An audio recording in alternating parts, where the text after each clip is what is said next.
Сергеева, кит там. Ёб твою мать!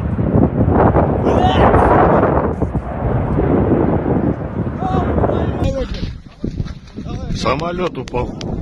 Давай. Куда это? Туда оттащим подальше. Ноги. Нет, он не сможет. Подожди, сиди. Сиди, пусть сидит. Ёб твою мать. Вот люди упали. Самолет разбился. Звонили? Прикинь, как этим самолетом.